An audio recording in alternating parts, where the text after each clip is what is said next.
Bonjour à toi, la vie qui palpite. Bonjour à vous, chers alchimistes au chemin de vie 8. Je viens vers vous donc pour faire une petite rétrospective sur les énergies du mois de juillet avec donc les lettres hébraïques qui s'étaient présentées quand j'avais fait avec le pendule. Donc c'était au mois de mai que j'avais utilisé le pendule, ou au mois de juin plutôt, pardon. Et donc j'avais regardé pour juin et juillet, et donc j'ai pas fait la vidéo donc pour juillet. Il y avait en effet pas mal de mouvements. Donc vous pourrez comme savoir si ça vous parle. Vous faites pas partie de ceux qui ont le plus de lettres, donc qui ont été peut-être le plus sollicités par les énergies. En tout cas, au mois de juillet, chemin de V8, vous aviez Et et Noun. Donc Et c'est la 8e et Noun c'est la 14e. Donc Et, du coup, elle est assez analogue à l'énergie donc de cette année, de manière globale et collective au niveau numérologique, puisque 2024, 2 plus 4, ça fait bien 8. Et donc c'est ce fameux 8 qui parle de carrefour, de passage, de test, en fait, de barrière test. C'est-à-dire que tout au long de cette année, on peut ramener en effet ce chiffre à une notion un peu, c'est-à-dire de mémoire liée à d'autres vies, donc ce qu'on appelle karma. Donc il peut y avoir il y a pu avoir pour ce mois de juillet pour vous énormément de retours comment dire, pas de retour du passé, mais d'expériences passées, en fait, ou de situations passées qui vous proposaient et bien de refaire le test en vous disant voilà, du coup ça tu connais, normalement tu l'as vu, et normalement tu sais comment réagir face à cette mémoire là. Donc du coup il y a certainement beaucoup de situations qui vous ont été représentées, ou alors donc voilà, vous-même avez été testé, ou alors il y a eu des zones de test autour de vous, et peut-être que vous avez senti des rééquilibrages ou des choses qui se remettaient un petit peu en place. Parce qu'en fait, Ed nous propose de justement passer ce test. Et c'est Marie-Elia qui explique cette histoire cette notion de sphinx, en fait, de gardien du seuil, qui en fait est plutôt là pour nous empêcher de nous brûler les ailes, plutôt que l'inverse. C'est pas un test en mode de piège, c'est plutôt une version protection, en fait, de protection face à une manière un petit peu inconsidérée de gérer la situation, alors qu'en fait elle est assez importante, et on attire notre attention sur le fait qu'en effet, oui, pour ce mois de juillet, certainement que vous avez eu pas mal de zones de test. Noun, elle vient parler des profondeurs qui sont en nous. Donc j'ai l'idée que ça n'a pas forcément été un mois forcément évident, puisque du coup Noun nous propose d'aller visiter nos parts d'ombre qui sont à l'intérieur de nous. Et donc du coup souvent c'est des parties qu'on a un petit peu reniées, ou que justement on a du mal à pouvoir appréhender, puisqu'elles sont souffrantes, elles sont douloureuses, et elles sont souvent honteuses. Et pourtant c'est par là, quand on leur a, quand on a compris la racine en fait du problème, très souvent ça prend racine dans au moins nos ancêtres, certainement dans votre histoire familiale, au sein de la généalogie de votre papa ou de votre maman. Vous avez certainement des choses qui sont en lien avec ces parts d'ombre qui sont en vous, en fait. Si jamais vous savez pas vraiment de quoi ça parle, ou si essayez de les mettre en corrélation avec ce qui s'est passé dans vos généalogies, et ne serait-ce que sur les 3 générations au-dessus de vous, hein. Dans votre histoire familiale, normalement il y a inscrites les mêmes parts d'ombre que chez vous. Donc du moment qu'on les a accueillies parce qu'on comprend d'où elles viennent, et qu'on comprend que dans notre propre existence elles sont seulement une répétition de ce fameux schéma, pour venir le mettre en lumière une bonne fois et dire ok, ah oui d'accord, ça s'est passé comme ça, maintenant on va vraiment faire autrement, on a compris, on apaise les choses voilà, blessantes. Et puis c'est toujours bon en plus de pouvoir s'adresser à ses ancêtres pour leur dire qu'on a compris un petit peu ce qu'ils ont vécu. Je pense que ça leur fait énormément de bien. Donc c'est une énergie malgré tout 14, et c'est dans le tarot de Marseille cette énergie de tempérance, quand la 8e est cette énergie de la justice qui vient trancher, rétablir une justice plus ou moins donc humaine ou divine, mais a priori du coup on parle quand même d'une expérience d'une vie incarnée dans une âme. Donc être, c'est quand même, je pense, la manière d'être assujetti en fait à ces grands cycles cosmiques, ce fameux temps kéros. Donc en effet, donc Noun, il y a vraiment une notion d'équilibre en fait. Ce qui est marrant, c'est qu'avec ces 2 lettres, il y a quand même une notion de porter un équilibre, parce que Et, c'est d'un rééquilibrage qui est malgré nous. c'est un rééquilibrage du temps kéros, du cosmos et des grands cycles qui viennent en fait appliquer cette fameuse loi de cause et effet qu'on connaît très bien, qui s'appelle aussi loi du karma. Et Noun vient, elle vient tendre la main vers l'ombre, c'est-à-dire Noun c'est l'histoire de rassembler les opposés en fait, tout simplement. C'est Noun en fait c'est une histoire de, c'est comme quand quelqu'un de d'éminemment bon ou guérissant va s'approcher de quelqu'un euh, qui a une maladie par exemple et qui justement il y a, comment dire, on va harmoniser deux contraires quoi, deux états complètement différents, ou quelqu'un qui serait en joie et quelqu'un qui est en colère, le fait de se tempérer, et en nous c'est bien la même chose, mais il y a cette dimension de conciliation avec nous, il y a cette dimension de ménager les choses, d'apporter de l'eau dans son vin comme on dit, d'apporter beaucoup de douceur. Ça parle de communication, ça parle de réconciliation possiblement. Et avec Eth, on voit bien que c'est relié. Il y a vraiment quelque chose qui vient se réagencer, enfin en tout cas pour le mois de juillet. Donc je sais pas si ça vous parle. Vous, dans votre année, c'est Chine qui se manifeste de manière globale. C'est la 21e, elle parle vraiment de la fin d'un cycle et à la fois d'un nouveau. Qui donc, vous pouvez ressentir que vous avez parfois vous avez l'impression d'être le cul entre deux chaises, c'est-à-dire il y a encore des choses du passé qui reviennent, et pourtant vous voyez bien que votre vie elle a pris une ampleur et un nouveau tournant. Et du coup c'est assez significatif du coup au sein de cette année. Vous avez ponctuellement beaucoup d'opportunités qui se présentent, des nouvelles choses qui vous font vous dire oh là là mais en fait ma vie elle est vraiment en train de changer quoi. Et donc au sein de ce mouvement là, quand en juin justement vous avez une sorte de... En fait c'était Aïn que vous avez eu la 16e lettre, c'est ce fameux coup, là c'est la tour foudroyée. Ça peut être un coup de foudre, ça peut être un coup du destin dans le sens quelque chose s'écroule mais c'est vraiment pour le mieux quoi. C'est vraiment quelque chose qui devait se terminer parce que c'était plus adapté. Mais c'est vraiment dans quelque chose de... En termes de révélation, en termes de découverte, d'apprentissage, c'est un bon sens mais c'est bien sûr Aïn. Donc on voit quand même bien que c'est grâce à énormément de renouveau au sein de votre année et d'opportunités, de choses, on dit, porteuses de promesses en fait. Et grâce à des événements tels que Aïn au mois de juin, qui viennent en effet faire bouger et faire tomber en fait des anciennes structures qui sont vétustes et moins appropriées, on voit qu'en juillet ça vous a poussé à un rééquilibrage.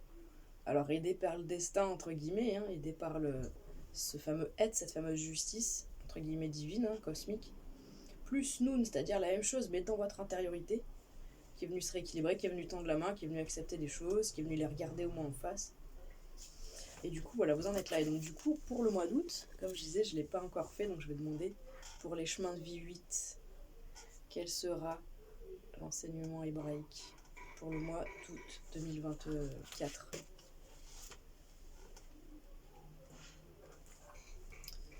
Pour les chemins de vie 8, au mois d'août 2024.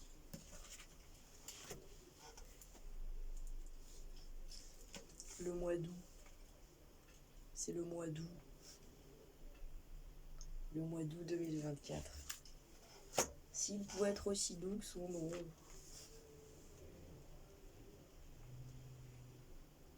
Vous allez en avoir deux. Alors, quelles sont-elles pour le mois d'août 2024? Chemin de vie 8. Magnifique. Je vous garde le suspense. Et la deuxième. Les chemins de vie 8 pour le mois d'août. C'est trop cool.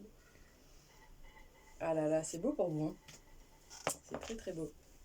Donc vous avez vraiment un nouveau départ. Hein. Vous avez un renouveau éminent. Donc vous avez là, je vais le mettre comme ça peut-être. La première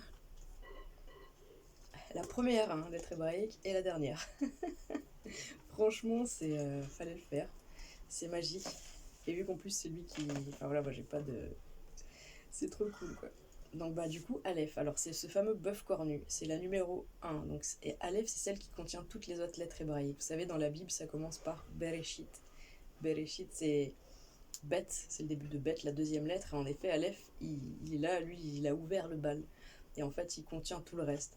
Donc, dans Aleph, il y a tous les potentiels. C'est vraiment l'infini des possibles. ce champ des possibles infinis.